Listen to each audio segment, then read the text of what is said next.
once again screwed up.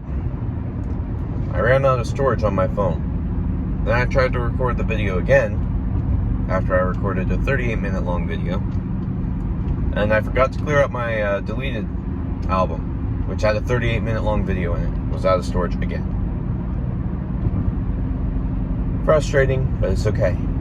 Today is a day of peace, because it is the seventh day of the week, the Lord's Day, Shabbat. So to you, I say Shabbat Shalom.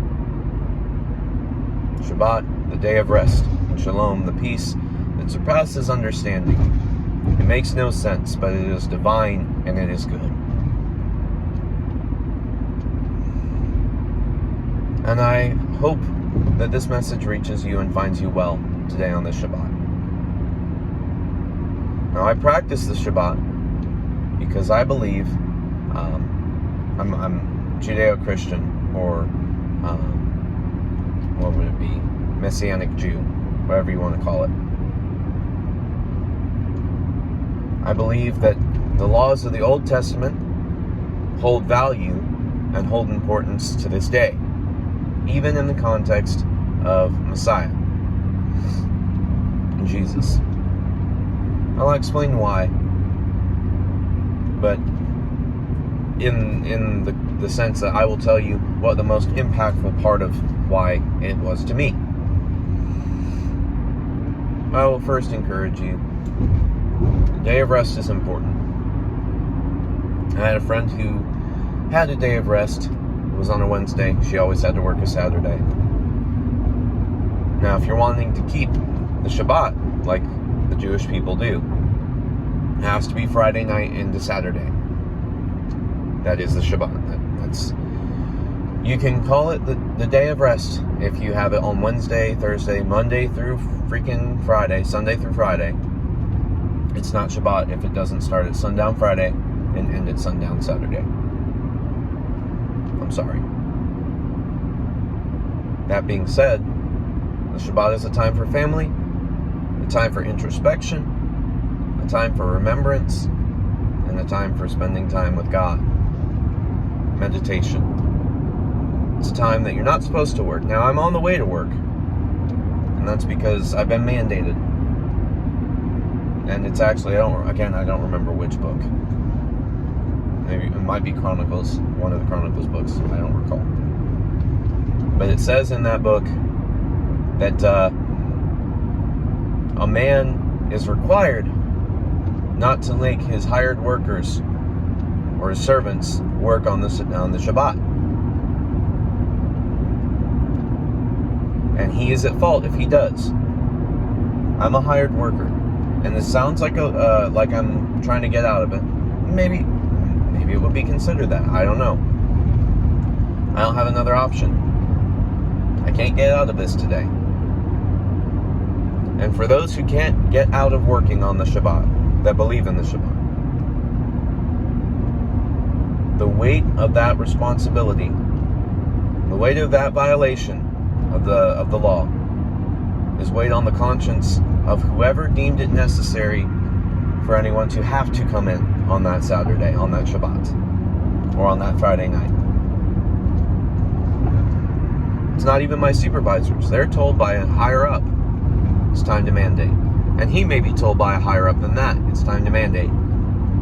Go tell your guys. I don't hold any of my bosses at low regard for violating the Shabbat. I must come in, and I will keep my mind focused on what is important to me, which is, of course, God. I will remember what was the most impactful to me, which I will share with you, why I'm a Messianic Jew, and what is important to me that I remember on the Shabbat, whether I'm working or not. That is, I don't remember which book it was, somewhere in the Old Testament. I don't remember if I'm quoting it exactly right. But in the context of divorce, if a man and a woman are separated but not legally divorced, they're still bound to each other in the law. They may be common law divorced. Everyone knows that they're divorced, but they have not yet legally finalized it. If the man or the woman find another woman or man to be with, well, they're in common law divorce and not actually separated. Whoever finds that other person while they're still legally bound is a cheater, an adulterer, and cannot be accepted back if they want to get back together. Because if she is a cheater and an adulterer, she's with a man, or if he is a cheater and an adulterer, if he is with a woman, when they're still technically bound, even though they feel like they're divorced, they're separated, he or she will become an adulterer, will be considered one, if they take in the other one, because they will have slept with a man or woman who has slept with someone else. That's adultery. Even if that person is still considered their husband or wife. If my wife was to leave me, and we were to be considered divorced, but without the legal documentation to prove it, and she slept with another man, I could not take her back according to the Jewish customs, according to the law of God, because that would make me sleeping with someone who slept with someone else. It's wrong. It is. It's evil. So what do you do? Well, she's free to go with whoever she wants if I'm dead. She's no longer bound to me. That marriage is... Sorry, I accidentally turned my radio on. That marriage is only a physical binding with a spiritual connotation, but it's a binding in the physical. If I'm dead, she's not bound to me. I'm not here. And if she's dead, I can go with whoever I want and not be considered an adulterer, because she can have cheated on me, even though we'd be separated. I still can't go find someone else, because I'm still bound to her, even though I can't take her back. Unless she dies. Now, I can't kill her. Before anybody's like that, oh, well, if you just get someone to kill her, then you can go somewhere else. Which I hope nobody's thinking that, because that violates one of the top 10 commandments. Do not murder. Sorry. There's no way out of this. Well, what do you do? What did God do? Israel was his bride. 10 tribes completely abandoned his law, completely abandoned him, showed him he was not important to them. 10 tribes. And because of that, they were captured in battle. Only 2 stayed faithful. And it was only the people of that tribe, not the rulers. The rulers had to they also got captured. The people were allowed to survive, but the rulers were tortured and killed. And they shunned the non-believer. They shunned the 10 tribes that violated the law, because they were the rejects. They rejected God, so now they must be rejected by the people who still love God. There was forgiveness and remission for certain laws. I know this because I've been reading Leviticus, and it's a beautiful book. You read the first 8 chapters. It's all about the offerings. They're not sacrifices, they're offerings, and that's important. It's an offering to God. When you have sinned against him, you look at him and you go, I want to come back. I'm sorry, I still love you. I will not turn back. Let me bring you a meal to prove it. And I call it a meal because you look at it, it's like reading a cookbook. The priest cooks the meal, the aromas are pleasant to your nose and to God, and then it's consumed in the fire. God consumes it in fire. The very first time they actually do one of these offerings, the power of God, it says, consumed the offering with fire. And then what was left over was consumed by the priest who was making the offering for himself at the time. That's a meal between you and God. Now, we can't do that now. We don't have priests, and that's okay. But right now, Jesus is the heavenly priest. But the whole point being, there is no offering for rejection of God, or for whoring, quote, with the nations or with their gods. This is why I don't celebrate or do anything that is pagan, that to my knowledge is pagan, and if I come to the knowledge that other things are pagan, I reject it. I cut it out of my life immediately, because I refuse to whore with the nations or with the other gods. I'm about to hit some light, so I'll turn my light off. I refuse to do anything that is like that. Why? Because I love my God and what he's done for me, what he's done for those who love him. And that's a very simple thing. If the two people wish to come back together that have done these things, one must die for the other to be able to find someone else. So you could conclude logically that both must die if they want to come back together with each other. Of course, it seems ridiculous. How can you come back together if you're dead? Well, God knows how, because God did it.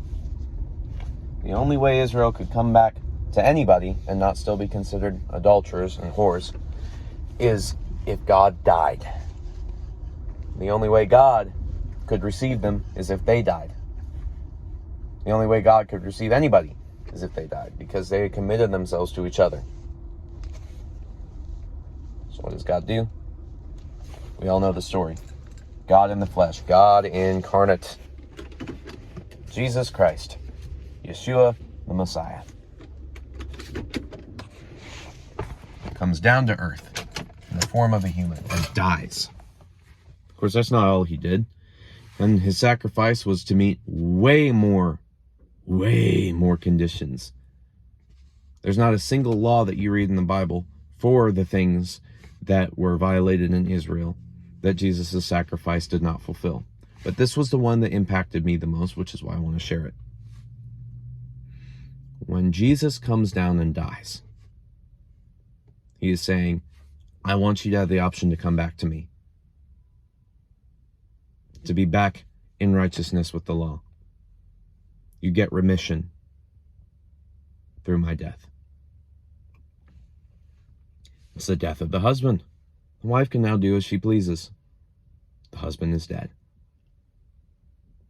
Didn't say he had to stay dead. I believe that was written intentionally, because when Jesus comes back to life, the very first message, he is dead but not dead. He died but is now alive.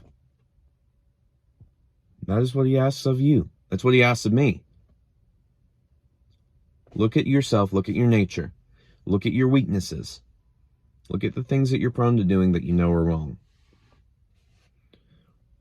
Or, if you believe as I do, look at the things you do that violate the code of God and stop it. Die to yourself. Look at those and kill it. No self-harm, of course, no beating yourself up. I know people have done that over history. Don't. Spiritual death and resurrection, rebirth. Die and rebirth yourself, or be reborn through the Spirit of God into righteousness. That is why I'm always self-improving, trying to rebuild my body, because that's how my body works. When I go to the gym, my muscles die and come back stronger. That is what you must do. That is what God did so that you could do it. That is what impacted me, is that people who left the faith for other faiths or left it to just reject God, which in a way I did, I became agnostic for about 2 years, have the ability. God said, you're so important, I will die and come back, just to meet the conditions so that you can come back. Literally, there's no reason I should have to die other than the fact that you can't come back to me if I don't. That's huge. That is a God that loves you. I don't care what anybody says. If a God can look at you and go, literally my only condition was don't go with somebody else. That is the only thing I can't take you back for. And you did that, and I still want you back. The only way that that can work is if I have died and I am dead, and so are you. It is a death of physicality, which I already said in another video is what's tainted in the first place. Physicality. Your spirit can return to God, because we are spirit. We are Ruach. We are Pneuma. We are breath. Spirit. They're the same thing. We can return. And that is why I remember every Shabbat. That is why I practice and celebrate the Shabbat. And hopefully it is something that is impactful to you. When you left God for another woman, for another religion, for no religion. God said, I will die for you so that you can return. So long as you die to yourself and your physicality, you die to your temptations, you die to your shortcomings, you die to your weaknesses, so I can give you the strength to press on. Like I said yesterday, I can do anything through Christ who gives me the strength to do it, including die, so God can bring me back with the strength he gives me. So I must go into work. Hope you enjoy your day. Shabbat Shalom.